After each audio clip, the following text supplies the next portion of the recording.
Assalamualaikum warahmatullahi wabarakatuh. Halo semuanya, perkenalkan nama saya Ahmad Rafiki. Saya adalah mahasiswa Politeknik Kalteks Riau.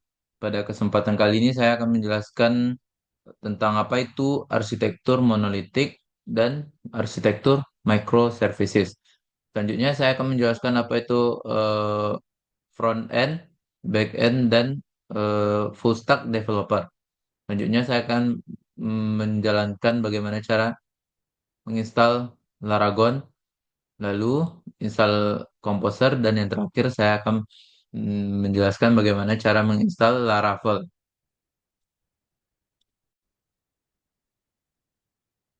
Baiklah, yang pertama saya akan menjelaskan apa itu arsitektur monolitik. Monolitik, seperti namanya, mono berarti satu, merupakan sebuah arsitektur di mana seluruh komponen seperti UI, database, dan bisnis logic menjadi satu kesatuan dalam dalam satu aplikasi yang sama. Selanjutnya, apakah ciri-ciri dari arsitektur monolitik? Yang pertama adalah kode tunggal. Semua fungsi dan fitur aplikasi dikembangkan dalam satu basis kode yang besar. Selanjutnya adalah satu proses deploy. Aplikasi monolitik dideploy sebagai satu paket tunggal. Jika ada perubahan kecil pada suatu bagian aplikasi, seluruh aplikasi perlu dideploy ulang. Selanjutnya adalah skalabilitas terbatas. Untuk meningkatkan kapasitas atau kinerja, seluruh aplikasi harus diskalakan secara bersamaan, bukan hanya bagian tertentu saja. Selanjutnya adalah eh, tergantung penuh semua komponen. Semua komponen aplikasi saling bergantung. Jika salah satu bagian rusak, hal itu bisa menyebabkan kegagalan seluruh sistem. Selanjutnya saya akan menjelaskan apa kelebihan dari arsitektur monolitik ini. Kelebihan yang pertama adalah mudah dibangun. Mudah dibangun, yang kedua adalah mudah diuji, dan yang ketiga adalah ideal untuk aplikasi dan tim yang lebih kecil. Kelebihannya mudah dibangun karena semua komponen aplikasi dikembangkan dalam satu proyek pengembangan. Pengembang bisa lebih cepat membangun aplikasi tanpa memikirkan komunikasi antar layanan. Selanjutnya adalah mudah diuji dan dideploy. Seluruh aplikasi berada di satu tempat, sehingga proses pengujian menjadi lebih sederhana. Deploying juga cukup mudah karena hanya satu paket yang perlu dikelola. Selanjutnya adalah ideal untuk aplikasi dan tim yang lebih kecil. Monolitik arsitektur sangat cocok untuk aplikasi kecil atau startup yang tim pengembangnya tidak besar. Semua pengembang dapat fokus pada satu proyek tanpa memerlukan keahlian khusus untuk mengelola banyak layanan terpisah. Selanjutnya, apa kekurangan dari arsitektur monolitik ini? Kekurangan yang pertama adalah seiring bertambahnya ukuran aplikasi, semakin sulit untuk dikelola, diuji, dan diperbarui. Yang kedua, kekurangannya adalah skalabilitasnya terbatas, karena seluruh aplikasi harus ditingkatkan, bukan hanya bagian tertentu saja. Lalu, apa contoh dari aplikasi yang menggunakan arsitektur monolitik ini? Contohnya adalah aplikasi sistem akademik yang dikelola oleh satu, dua orang atau lebih, di mana UI, database, dan bisnis logiknya berada di satu proyek yang sama. Selanjutnya saya akan menjelaskan apa itu arsitektur microservices. Microservices arsitektur di mana aplikasi dipecah menjadi layanan-layanan kecil yang saling independen. Setiap layanan bertanggung jawab atas fungsi tertentu dan dapat dikembangkan, diuji, dan disebarkan secara terpisah. Selanjutnya, apa ciri-ciri dari arsitektur microservices ini? Yang pertama adalah layanan independen. Setiap microservices adalah layanan kecil yang bekerja secara mandiri untuk memenuhi satu fungsi bisnis tertentu. Yang kedua adalah komunikasi melalui API. Layanan-layanan ini berkomunikasi satu sama lain melalui API, biasanya menggunakan protokol HTTP atau gRPC. Selanjutnya adalah ciri-ciri dari arsitektur microservices, penerapan terpisah. Setiap layanan dapat deploy secara mandiri tanpa harus melibatkan seluruh sistem. Dan yang terakhir, ciri-cirinya adalah skalabilitas terpisah. Layanan-layanan tertentu dapat diskalakan secara terpisah berdasarkan kebutuhan, sehingga lebih efisien. Lalu, apa sajakah kelebihan dan kekurangan dari arsitektur microservices ini? Kelebihan dari arsitektur microservices ini yang pertama adalah skalabilitasnya lebih baik karena setiap layanan dapat dikembangkan secara independen tanpa mempengaruhi keseluruhan aplikasi. Yang kedua, toleransi kegagalan lebih tinggi karena jika satu layanan gagal, itu tidak mempengaruhi layanan lainnya. Apa kekurangan dari microservices arsitektur ini? Kekurangannya yaitu yang pertama, arsitektur lebih kompleks, memerlukan orkestrasi layanan dan pengelolaan komunikasi antar layanan. Yang kedua, kekurangannya adalah dibutuhkan pengawasan lebih pada proses deployment dan pemeliharaan karena banyak layanan di independen yang harus dikelola sehingga membutuhkan SDM yang lebih banyak gitu ya. Apa contoh aplikasi yang menggunakan sistem arsitektur microservices ini? Contohnya yaitu aplikasi e-commerce yang kaya akan fitur seperti Tokopedia, Shopee, yaitu yang memiliki tim khusus untuk melakukan maintenance setiap service seperti pembayaran, chart, katalog ataupun iklan dan promo. Sehingga satu service terkadang dihandle lebih dari 5 orang. Lalu, kapan kita harus menggunakan eh, arsitektur monolitik dan kapan kita harus menggunakan arsitektur microservices? Yaitunya monolitik itu cocok untuk aplikasi yang lebih kecil atau ketika pengembangan cepat lebih diutamakan daripada skalabilitas. Sedangkan arsitektur microservices ini cocok untuk aplikasi besar yang membutuhkan skalabilitas dan fleksibilitas yang tinggi, terutama jika aplikasi tersebut terus tumbuh dan berkembang.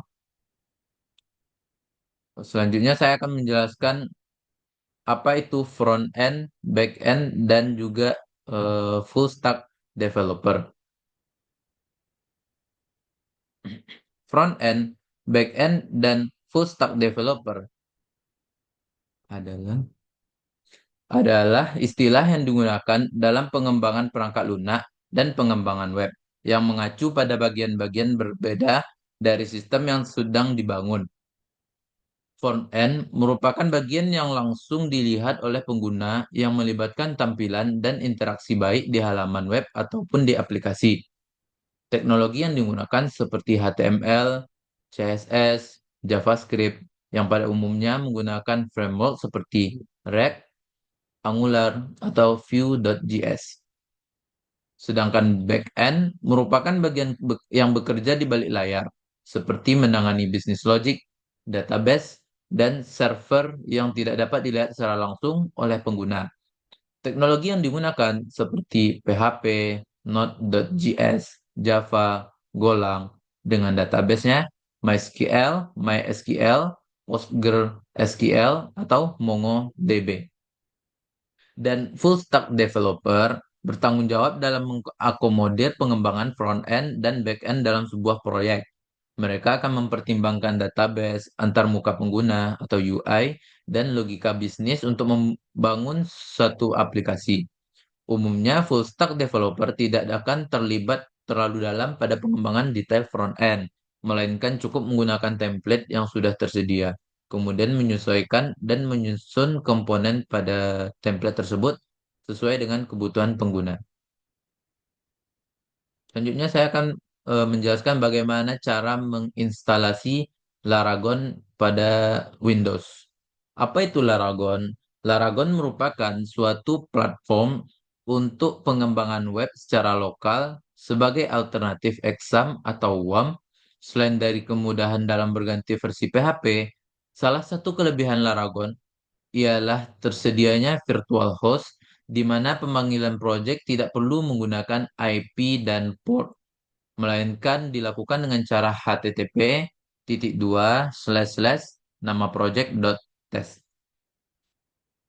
Di sini ada cara untuk menginstal Laragonnya dengan mengakses halaman yang telah disediakan. laragon.org/download. Kita perlu menekan link yang telah disediakan, download Laragon full 64 bit. Ya, sambil menunggu instalasi di sini katanya secara default Laragon yang sudah diinstal menggunakan PHP 8.10. Kita perlu menggunakan 8.1.10. Kita perlu menggunakan PHP 8.2 atau yang lebih baru untuk menjalankan level Laravel 11. Sini cara untuk mendownload PHP 8.2 atau yang ke atas dengan mengakses halaman berikut. Nih, lalu kita cari 8.2 x 64 bit zip install. Nah, sambil install menunggu.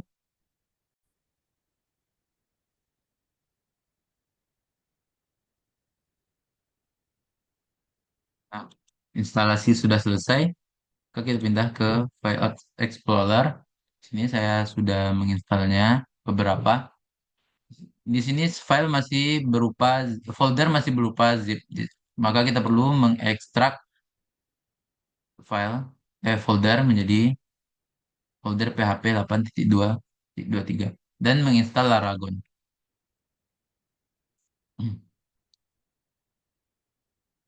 Yes,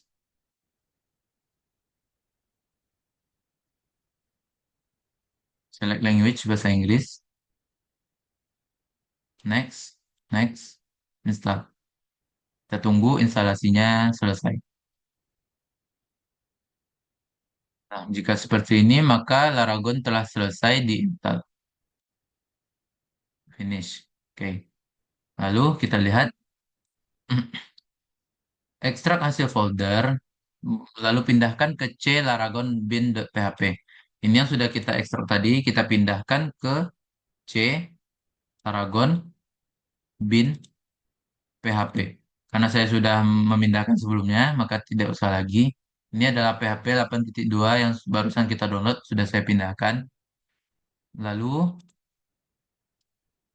kita akan menjelaskan bagaimana cara menginstalasi komposer. Sebelum itu, saya akan menampakkan bagaimana cara mengganti PHP 8.3 menjadi 8.2 version.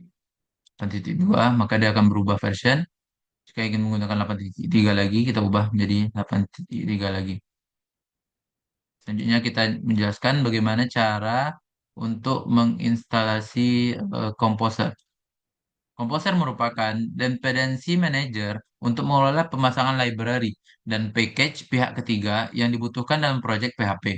Untuk mendownload komposer, kita perlu mengakses halaman berikut getcomposer.org/download. Langsung saja kita install. Lalu kita lihat di file Explorer, download. Di sini kita komposer diinstal. Yes. Nah, next. Sini kita letakkan pada file C, folder C, Laragon, bin, PHP. PHP yang ingin kita gunakan. Di sini saya ingin menggunakan PHP 3 dan PHP yang ini. php.x. Kita open dan next. Next. Dan kita tunggu instalasi selesai.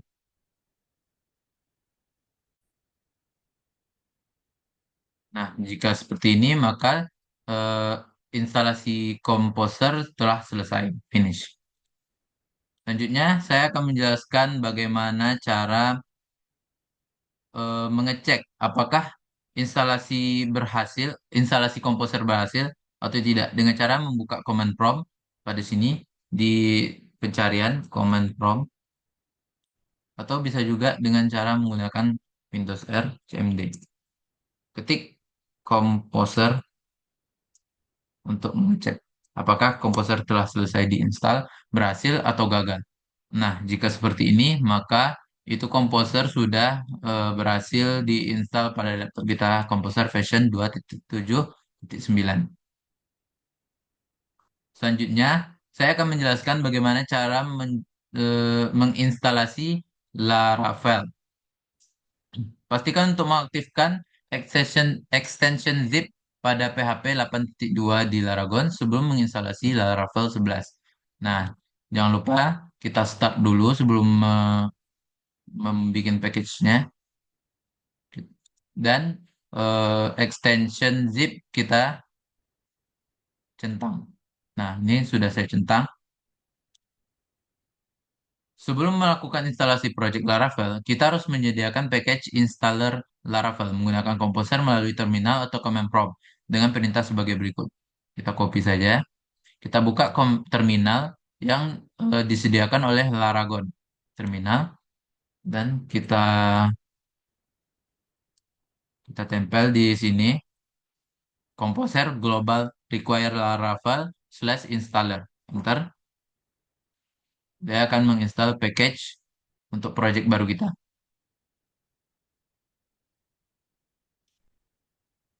Setelah itu,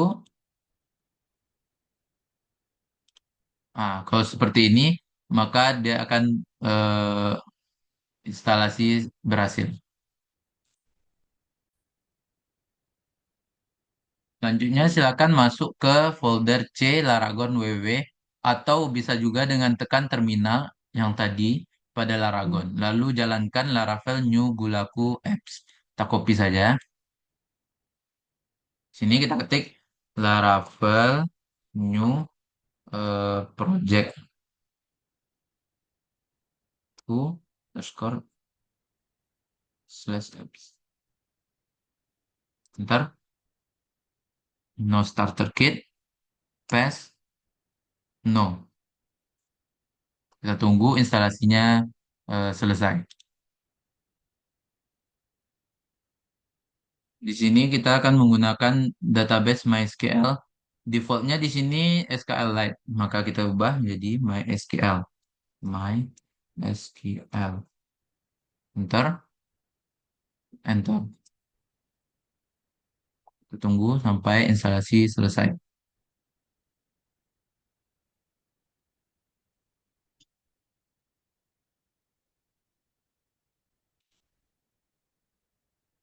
Nah, jika sudah seperti ini, maka instalasi selesai. Untuk mengeceknya, kita ketik saja cd nama project kita tadi,